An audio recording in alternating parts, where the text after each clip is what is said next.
Shmo Echad. Now, this does not exist typically in a weeknight service. I inserted this, and most synagogues would.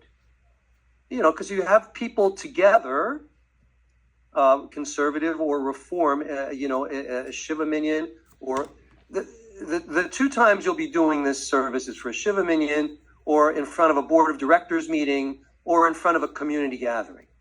That's really when you would do it. Because I don't think most of us are going to be leading every night a weeknight service. It's just not part of our paradigm, So I inserted this. This is just an English version. This is a Hebrew version. This is from your rabbi's manual.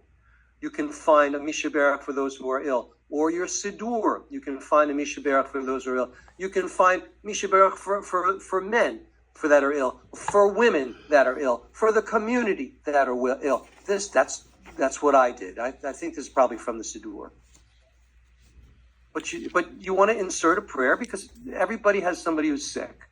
And if you've got a community gathering, you should acknowledge them. And you're the prayer leader. Okay? And then there's the Mourner's Kaddish. And this is the one that Mikhail asked us the question about. If your parents are alive, can you lead the prayer? And we've consulted, two rabbis have consulted, and we give you permission. So there you are. And that's it. And it goes. Now, this is an insertion also. I mean, the hostages are still there. So prayer for Israel, you could do that. I wrote this one, I think, or I got it from the internet. And that's really it. Now, traditionally, the service could be more. Because if you're looking at the Siddur, I mean, Rebecca and I were talking about Siddur Shalom earlier. That has, the liturgy is it's very, very similar to what's in the Mishkan Tefillah. It hasn't really changed for the weeknight,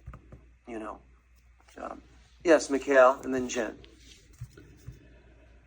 Okay, so basically, to make the life easier, I follow this. I follow Sim Show of Mariv. Well, that's my online. That's okay. It's acceptable. Yes, it's acceptable. But I would like you to cross-reference with your Siddur and review it in your Siddur. And whenever you're making notes about things, write them into your Siddur so that you have that moving ahead. Does that make sense? It makes sense, but I like it, so I feel comfortable with it. Who's going to argue with you? I'm not going to argue with Jen. So the prayer for Israel, say like a few